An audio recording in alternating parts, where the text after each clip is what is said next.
Mulai 1 April kemarin, saudara, sederet tarif dan juga harga dinaikkan oleh pemerintah, mulai dari Pertamax hingga pajak pertambahan nilai.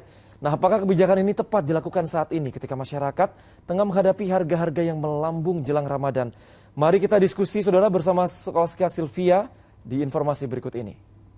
Memasuki bulan Ramadan tahun ini ada sejumlah pelonggaran-pelonggaran yang sudah lama dinanti-nanti masyarakat. Salah satunya boleh mudik.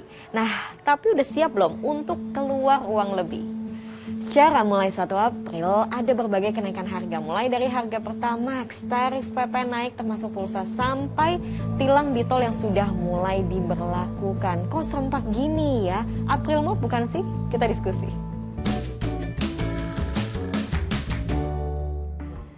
Harga-harga naik jelang bulan Ramadan, udah langganan. Bahkan Ramadannya masih beberapa pekan, tapi kenaikan harganya ini udah berlomba-lomba duluan. Telur, gula, daging ayam, daging sapi, cabai, bawang. Wah, hampir semua deh daftar belanjanya ibu-ibu ini mengalami kenaikan harga. Tapi seneng gak sih untuk tahun ini sejak pandemi pertama kalinya pemerintah mengizinkan warga untuk mudik dengan syarat sudah vaksin booster dan juga tetap menerapkan protokol kesehatan. Tapi harus siap-siap juga nih, karena kita harus merogoh kocek lebih dalam. Karena mulai 1 April ada sejumlah harga yang mengalami kenaikan. Pulang kampung naik mobil pribadi, Pertamaxnya naik. Mau silaturahmi, video call dengan keluarga atau kerabat, ingat pulsanya juga naik sebagai imbas dari PPN 11%. Dan juga ingat nih, harus waspada dengan tarif tol yang mengalami kenaikan dan tilang tol yang juga sudah mulai diberlakukan. Kok banyak banget ya? Kita bahas satu persatu. Pertamax sempat simpang siur terkait besaran kenaikannya. Kemudian Pertamina sudah mengumumkan kenaikan harga Pertamax dari Rp9.000 menjadi Rp12.500 per liternya. Alasannya situasi geopolitik memanas, harga minyak dunia melambung tinggi. 24 provinsi bahkan mengalami kenaikan harga di antara Rp12.750 sampai Rp13.000 per liternya. Kenaikan Pertamax sebesar Rp3.500 sampai Rp4.000 ini dinilai sangat wajar karena masih kompetitif jika dibandingkan BBM sejenis dari operator lainnya dan baru dilakukan dalam 3 tahun terakhir.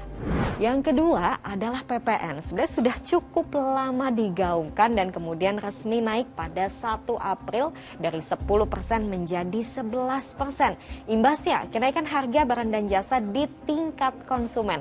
Lalu apa saja yang terdampak? Misalnya barang elektronik, baju, tas, sepatu, rumah atau hunian, sampai pulsa telepon dan juga tagihan internet. Menurut Menteri Keuangan Sri Mulyani, kenaikan 1% PPN ini masih berada di bawah rata-rata dunia. Yang juga resmi berlaku di 1 April ini adalah penerapan tilang elektronik di jalan tol. Jadi pengemudi yang memacu kecepatan kendaraan lebih dari 100 km per jam siap-siap ditilang. Sebagai informasi, tarif tol Jakarta Cipali ini juga sudah mengalami penyesuaian atau kenaikan sejak beberapa hari lalu atau tepatnya 30 Maret. Ada kenaikan harga sebesar Rp11.000 sampai Rp24.000 untuk masing-masing golongan. Alasannya untuk meningkatkan pelayanan kepada masyarakat. Di media sosial warga ramai-ramai mengomentari kenaikan harga Pertamax dan juga penyesuaian PPN. Tentunya keluh kesah yang dilontarkan. Lalu bagaimana dengan masyarakat menanggapi kenaikan harga yang serempak ini? Jangan naik lah gitu, kasihan rakyat. Ya seperti saya juga ya kan. Kalau bisa, apalagi saya kan orangnya ibu rumah tangga biasa gitu. Naik begitu semaunya aja. Kita rakyat kecil, udah kecil, hidup kecil, makin ditekan. Tolonglah. Kalau buat masyarakat pasti berat. Tapi gimana kalau kata pengamat melihat kenaikan harga serempak di tengah melonjaknya harga pangan dan juga komoditas di bulan Ramadan? Apakah sudah tepat? Atau jangan-jangan pemerintah cuma memanfaatkan momen untuk menggenjot pendapatan negara di tengah roda perekonomian yang sudah mulai pulih dan aktivitas masyarakat yang sudah mulai kembali normal. Tadi karena saya katakan ini masa pandemi ya.